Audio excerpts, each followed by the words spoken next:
Good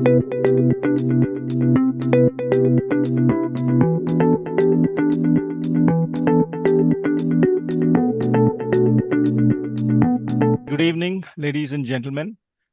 Today we have an interesting topic to have a conversation on, which is why mastery is not optional in coaching.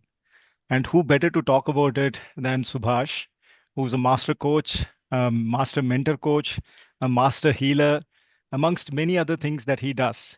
And it's a delight always to have a conversation with him to really draw upon some of the pearls of wisdom, if you will. So welcome, Subhash, into the conversation. Thank you, Anant. Always a pleasure. All the mastery prefixes you give, but yeah, thank you. Yeah. So let's explore this word mastery. I was thinking, I think we could start from there.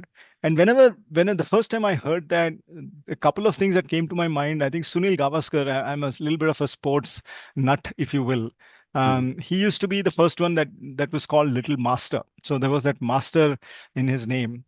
And then in arts as well, in music, I think we've always heard about maestros, right? Yeah. Sarod Maestro, Ustad Amjad Ali Khan, and so on and so forth.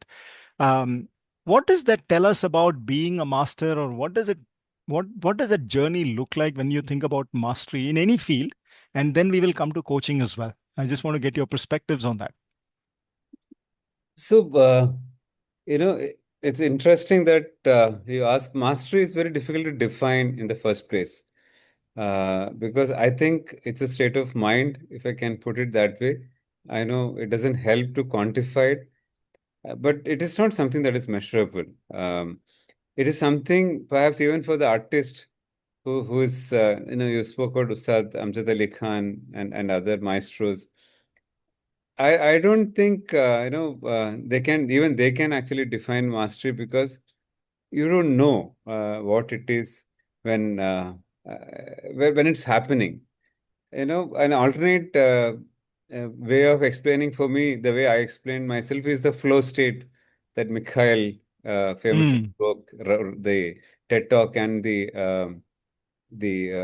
book also, right? In a flow state. Now, in the context of coaching, for me, it is that classical salsa or jugalbandi, where neither the client is really having that overbearing presence. Anyway, the session won't be coach centric. So it's neither coach centric nor client centric, but it elevates to higher consciousness, if I can use that word, which kind of translates into mastery.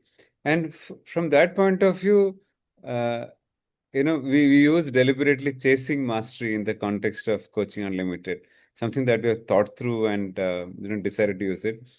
You're not just mindlessly going towards mastery, but you are intentionally going towards that mastery, which is even beyond the 10,000 hours of practice that Malcolm Gladwell speaks of, right? Uh, I mean, I think it is misunderstood. He always meant that it's 10,000 hours of intentional practice that anyone can become a genius in any field, right? So, I feel there is a roadmap to become a maestro or to become a master, but not an easy one, if I can qualify it that way. Yeah, I mean, so when you spoke about flow as well, it feels like it's never an arrived state. It is arriving all the time, right? yeah, I think it's the idea of continuing to pursue that. And yet, there is a lot of commitment that goes in. Again, if I draw back to some of the illustrious people that we just spoke about, they are continuing to fine tune that craft that they know they have, and they're in an ever learning mode, if you will. Is that something that you are able to think about in the context of coaching as well? for sure. In the context of coaching, we say coaching is a journey of learning and change management, right? I mean, that's one of the quotes that we share in all our coach training programs. So there is a learning element that is integral to coaching. And I feel, after ACC, you feel there is so much more to learn. After PCC, you recognize that, yeah, the journey doesn't end. There's a lot more to learn. But for me personally, after MCC, it was very clear that how little I know. From the process, it's 8 competencies, 59 sub competencies. How much can you master that? But there is something much deeper than that in the context of coaching. So you rightly said there is no end to that practice, that intentional practice. And for me, it's also like going. PK uses "I surrender to the process." He uses that phrase. For me, this is a sadhana kind of a thing. All great musicians, they don't stop practicing. Like Correct. 8, 10 hours, they continue to spend always, right? I mean, I think that is the journey to move towards mastery as a lifelong, practice. Yeah. Hmm. It's interesting you alluded to the competencies, the eight competencies. And one of them for me, in some form and shape, also signifies the sadhana that you spoke about, which is the idea of embodying the coaching mindset. And it's a very powerful set of words over there. And the sub elements within that, I think majority of them speaks to the coach's journey, not so much about the client's journey or how can the coach really do anything with the client. Um, any perspectives you can actually pick up from the idea of embodying coaching mindset, and how do we make it real and bring it to life, if you will, in our own journeys? Yeah. See, it's a recent addition to the competency framework, right? CC2, the current CC. CC2, yeah. Yeah, earlier it was CC2 was goal setting. Goal setting. We all did our PCC. So, one, it as a framework, it is a recent addition, but it was always part of the program. It was not articulated so specifically earlier, but it was always there. Now, within that, for me, that is the essence of being a coach. See, otherwise, a lot of coaching is in the realm of doing. You're ticking the boxes, you're setting the goals, you're taking the client to the deeper realm of the values, beliefs, and all that beneath the iceberg, then leading the client to awareness and action. There is more doing, but with a lot of reflective, intentional practice, I think that becomes a part of our personality. And, unless it starts reflecting as a part of a personality, for example, to answer your question also, if I just start becoming better at listening, right, in every conversation, that comes from my being more present. It is by choice, it's by intention. Only then, I start embodying coaching mindset. I don't think I end embodying coaching mindset. So if I'm able to bring that into my persona at a deeper level on a consistent basis without effort. See, Hmm. as long as I'm making a conscious effort, I think that's the starting point. But the more I'm able to do it, as a unconscious competence we speak of, right? In the realm of a progression towards certification, other things. So the more I'm able to naturally slip into that state of mind, that state of consciousness, if I can use the word, big word. But if you're talking about embodying coaching mindset, that's where it happens. Now, I just got off a call at around 3:30 to 4:30. I had a call with a group of corporate leaders, in-house program that we're doing, the leader as coach, that program. Hmm. So one of the, we just finished day one, and this was a catch-up call. So one of the participants asked, is this a deeper journey into our own self-discovery? So I said, wow, very rarely people find that gift so early in their journey, right? Somebody in the corporate setup, and that is the beginning. So somewhere it kind of starts resonating as a way of life, and that's what embodying coaching mindset is. The second part of your question, how it benefits also, right? Hmm. I think we just get intuitive because that competency speaks about intuition. So all the time that we need to take to talk and explain and understand the coachee, you just connect at the energy level. Where is the need to talk, right? Where is the need to, even that 70-30, 80-20 listening? Our common friend Akhil says, zero word is the best listening. Where is the need to talk? You're just present. So I'm bringing this element is that it's not just in the air that embodying coaching mindset. It translates to mastery in coaching. Hmm. Yeah. I- and I think what I'm picking up from what you're also saying is it's not isolated to the times when we are actually coaching. This is a mindset that is overarching, which we sort of integrate into our wholesome self, and it becomes part of our authentic persona itself. So Yeah. whenever we show up in that fashion, as opposed to just before coaching, I wear this mask and suddenly I embody the mindset I'm raring to go. So it's a little more deeper journey, is what I'm hearing from you. Is that Only then we are embodying. yeah. Only then we are in a state of being that, manifesting those competencies. Otherwise, it's still a conscious effort. It's a good space to start. That's Mm. where we all started, right? But we are also, all of us are work in progress also in terms of that journey to mastery. Every one of us, without exception. And you spoke about this individual from the corporate journey who sort of pretty early in that Yeah. journey itself had this realization that it was about self-discovery. In general, what has been your observation? When does that realization come into play as we are still pursuing what we have to pursue? I recognize that each of us has probably different pace at which we move forward and so on and so forth. But what could be some indicators that we could watch out for that could spur us into action to get to that being part from the doing part? It starts with the why somebody wants to become a coach, right? Many of us wants to become a coach just for the sake of that certification that lends credibility to the practice. I can tap my clients. In that state of, it's a very low state of vibration that we can never experience that kind of an energy. Right. So, of course, it's important to master the framework, the science, and the process of coaching. There, it is still all very, very ego-driven doing that we are subjecting ourselves to. It's very ego-driven at that point of time. We're just ticking the boxes. It's like, somebody criticized yesterday's cricket match, no? Sunny Hmm. Gavaskar, I think, if I remember, or Madan Lal, two World Cup winning team members. They said some of the players are playing for themselves, not playing for the team. That big allegation, right? So as long as the coach is coaching for the sake of the coach, there it's all doing, which happens at the initial phase. Then it's about coaching for the sake of the client. It is still not partnering. It is quite transactional in that sense. You're just being too client centric. But then when we start moving into that higher level of partnering, it's not at the base level. As it elevates, you will see the client moving towards potential. Then, a common example, CX is being prepared to take the mantle of a CEO, for example, right? A common example I cite in Hmm. all our training programs.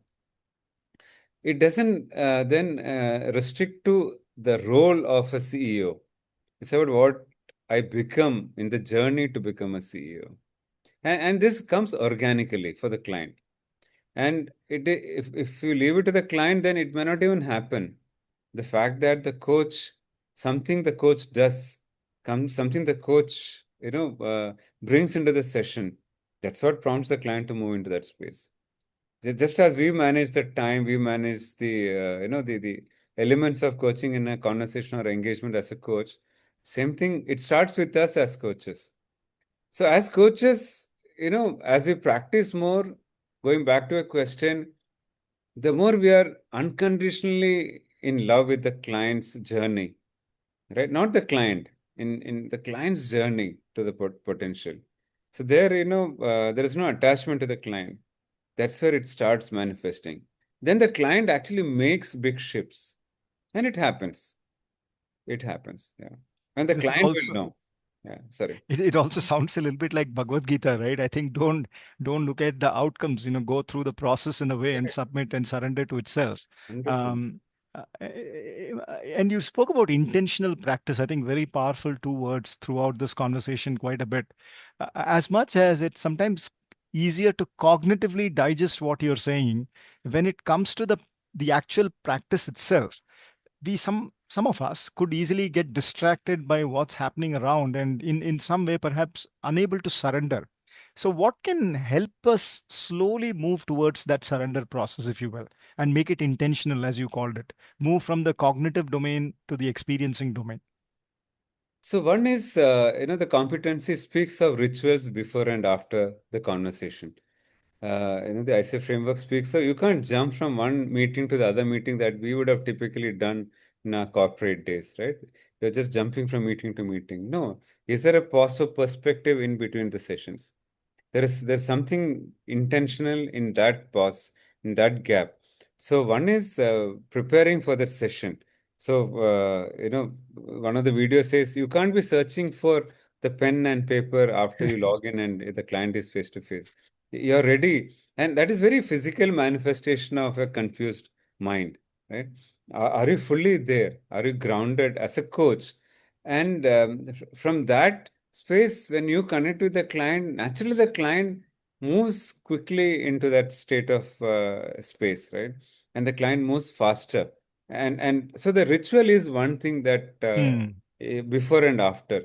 Number two, what are we doing outside the session? How are we conducting ourselves outside the session? And that is not easy. That is a lot of self work. There's a lot of deep work, right? I mean, you spoke of Bhagavad Gita. This is serious stuff of self introspection. So chasing certifications also don't help. I mean, that's another thing. You get your ACC, PCC, then you're going into other areas of certification. You're only feeding the ego. You're only feeding the cognitive mind. You're not going deeper, which is what embodying coaching mindset is. So it's some of those things that you do before and after as rituals. Everything, pretty much everything that you do outside the session. Because when we speak about coaching for a prospective client, we say, unlike other corporate training, and you and me have done a lot as corporate executives. What I am at work impacts me who I am at work at home, Hmm. and who I am at home impacts, and both ways it impacts, right? So we are human beings. We can't compartmentalize lives so much, but coaching takes into account that it's about your personal and professional potential. So, it's also a coach's ability to look at the client's potential beyond, Hmm. beyond the person who's sitting in front of us and with all their inadequacies that we may see, and we all the judgments that can come naturally. Consciously, it will not come, but it can come unconsciously. Subconscious, unconsciously. Yeah. The triggers are there. So, are we training our mind to not judge at all? Can we do that? We can. So I tell my clients that I'm trained to be non-judgmental. So I don't claim I'm non-judgmental yet, but I'm working towards it. And I think that builds the trust, and which is the foundation of any relationship. Right? And last point, speaking of trust, a lot of these things we speak about the client and the engagement and the conversation. But competency too, thanks to you going back to that, it's all about us. Hmm. And then it is reflecting on the client. Yad bhavam tad bhavati, they say, in our scriptures. That precisely is it. Trusting self to start with, isn't it? 100%. Yeah. And trusting the process. Yes. Uh, and you also spoke about, I think, the sadhana that the musician does, and so is, I think, a coach who's pursuing mastery. And I know you've, I think, done certain things and continuing to do. You had at least spoken about why you learn music. Can you, if you're comfortable, if we could hear some of the things that you do to further your mastery in that area to create that sort of presence, which is probably nothing to do with coaching in itself, but it enhances that ability to be present. So one is, whatever prayers or sadhana that we do, I think that we should be very, very disciplined, intentional on a daily basis. So I know some mastery coaches who are in that realm, who are very disciplined and committed to daily practice, right? Of spiritual practice, whatever we do, whether it is chanting, mantra, or any kriya, for example, it's a great tool to build that mastery. For me, I learned yoga, I practice yoga, especially on those days when I'm doing day-long workshops or I have some important sessions. I'm more tuned. And even speaking of yoga, it's just not about the asana. It's how present I am in doing that breath. It's the breath work of the yoga that's more impactful than the asana, right? It's the prana. So one it's the spiritual whatever we do. I mean, if a Muslim friend is doing 5 times namaz, can we do it deeper? We are in the holy period of Ramadan. So whatever we do, deepen that. And anything that we are doing, wherever we are, there is an opportunity to deepen that spiritual practice. For me, that is a starting point. Daily, and it's not becoming ritualistic. Number two, in my personal case, it's yoga and music, right? Yoga, because when I started yoga some 7, 8 years back, when my yoga teacher asked me why you want to do, I said for me it is. I had picked up a small back issue. That's why the doctor recommended yoga. I said that is a short term. I want to heal my back, which I've done long back. But I said for me this is spiritual practice. So that is second thing. Music also. No, I learned Carnatic music, South Indian Carnatic music, right? Where a lot of music is divine, divine names, right? So you are anyway chanting names, and there is in all these mantras and chanting and music and yoga, there is some structure. There is something about the vibration, the words, the energy. That's why even music is called Nada Yoga, right? Mm. It's Nad and Yoga. Yeah, so I'm saying I'm not cluttering myself into multiple things. I just focus on few things, but I'm still exploring how deep I can go, how better I can go. And I say this, I'm a bad bathroom singer. I don't sing anywhere. So many friends have conspired to make me sing. No chance they can hear me singing, right? But for me, because that is something I am working on myself. And there are collateral benefits. For example, one thing, there was an INSEAD podcast on training the sound, how professionals should train the sound, right? We speak about listening in our coaching journey and mastering listening. But no, I don't think anyone speaks about the voice training, the importance of voice training. I can see how even that has worked on my voice thanks to years of music. Mm. Yeah, so pick up 2, 3 areas. I mean, which I call as hobby in our tool, one of the tools that we use. But just explore like a student. And another thing, Anand, uh, I sing so badly. I go to the music class. It's not virtual. I go physical class. So you're being judged sometimes by the small children, right? I'll be the oldest music student walking into their music class. People are looking at them, they're smiling, but I know. I think that makes you very humble in the first place, and I think it's only from that humility that you can learn. So Wow. it's also overcoming that, whatever I am holding on to, that, who I am and what I am. It breaks a lot of those things. And it is freedom. Beyond that, it is freedom.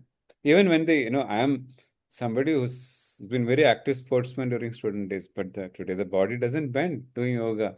But I have to be patient to work on it and improve. It took some 2, 3 years for me to start Surya Namaskar when I started yoga. My body was not ready. Some old injuries. But then I started, and the body bends, right, over a period of time. Right. Last point, speaking of yoga, a micro tip for all practicing coaches here. I always recommend Yoga Nidra as a brilliant ritual before any session. Nothing can match how much we can get grounded when you do a classical Yoga Nidra. Yeah, I hope I answered Wonderful. your question. Yeah, no, no, absolutely. I think it's what I'm really picking up from all of this is I think so much of work on self, um, unhindered by what's happening around. I think the what you spoke about music and what you spoke about other things, it's not to demonstrate our prowess in that area, but it is really to bring in that sense of development and maturity for self. So wonderful. I thought that may be a good opportunity for us to take any questions that others might have. I'm sure there are, I think, wonderfully curious, rich questions. So Anjan, please go ahead. Thank you, Anand. Shubhas, this question was you mentioned practicing unconditional love with the client's journey.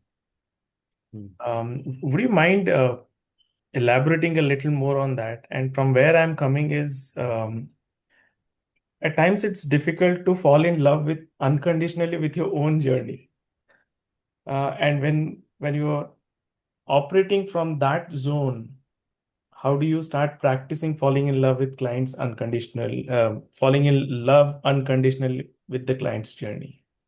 So the key word here, Anchan, is I would have in the past spoken about unconditional spiritual love for the client. Now, Hmm. building on Carl Rogers' unconditional positive regard. But I am equally surprised that I kind of put a stress on the journey for the first time, because Hmm. that is a shift for me I am experiencing on this call. Thanks to Anand. It is not even the client, it is on the client's journey from A to B. There's Hmm. something that, and this is a beautiful example of how we are also evolving, right? If I am stuck with the persona of the client, that is still restrictive. But if I'm open to the client's journey towards where the client is and where the client wants to be, the whole focus shifts from something limited to unconditional. Yeah. I mean, that the journey, I want to underline the word journey as the first answer to your question. The second is you answered it partly. If I am not unconditional to myself, I cannot be unconditional to you as my client. If I have to be unconditional to you, I also start seeing myself. So what happens is, you make mistakes, you do a lot of stuff that you don't want, you don't not proud of, right? In all areas of life. Uh, but can you be less critical about yourself? Can you observe that as a witness and go with the flow? Going back to the word that we started off with, Oh, right? And this actually happens. I'm on a personal trip.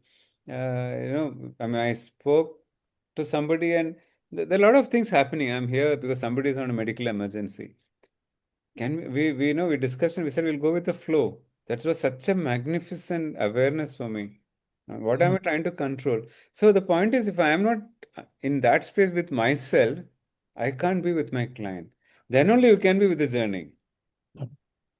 So as long as you are aware that an intentional and that ritual also, you remind yourself, and this session I am going to be unconditional about the client's journey. It'll start. It's a muscle memory. It'll start working towards it.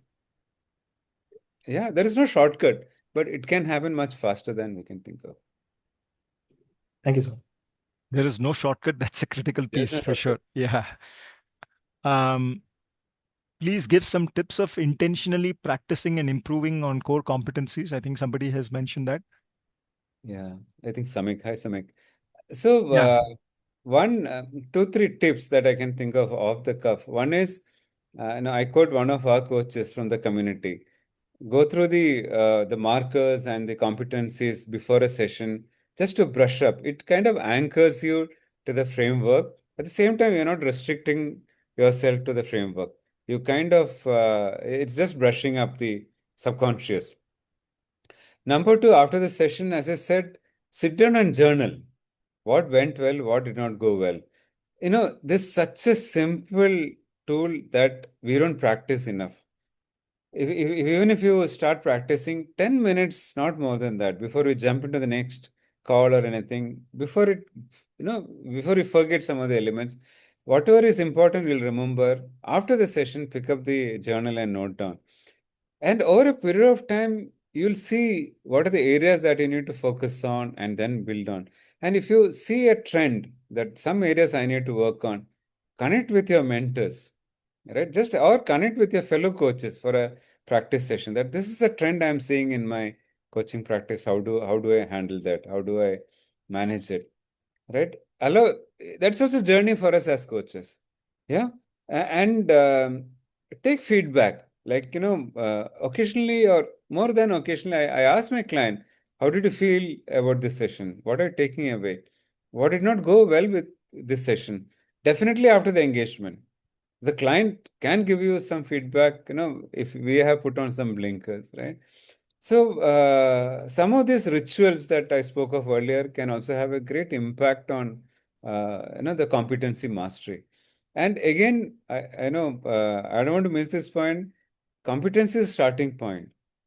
We are talking about mastery, talking about chasing mastery. That mastery lies beyond the competency. Have no doubt about it. Yeah, it's like, the maestros. We started with the maestros. Musicians, they are still within that framework. The But notes that they have. Yeah. yeah, it's just that saptaswara, but the way they use it, they go way beyond that. And that is mastery. And another, I mean, just coming to me, it's very individual, Samik. What is your mastery will be very different from my mastery. That's why we are two different, unique individuals. and we should be very comfortable to move towards that and not compare at all. And as coaches, I don't need to say this to any fellow coach. We can't compare. We don't compare, right? I think that those things we have sorted out much earlier. So just move in that direction, and you'll feel when you have come closer to that. That is still not a destination. Yeah. Thanks, Wonderful. Subash. We may have an opportunity to have one or two more questions if anybody has it. I know it's close to the time already, but if anybody has any question. I have a question for everyone who pretty much stayed on.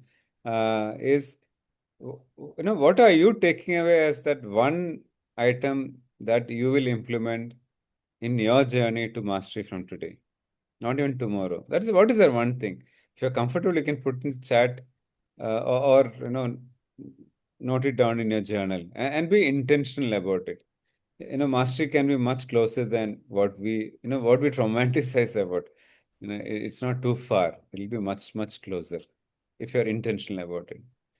Music. Yeah, Jay. Yeah, Purnima, go ahead.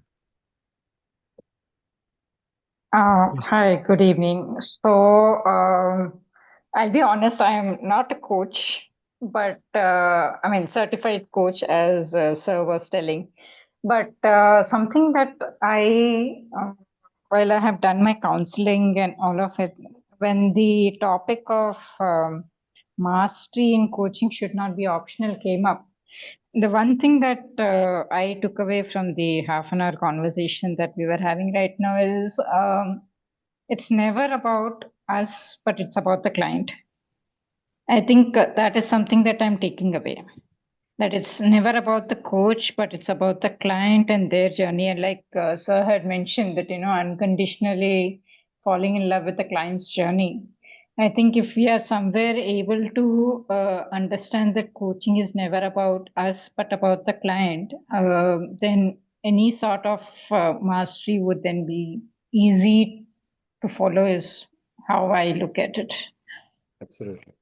Thank you. Subhash, I'm going to say my takeaway as well, because I've had the opportunity to listen to you and just sort of draw upon some of these valuable nuggets.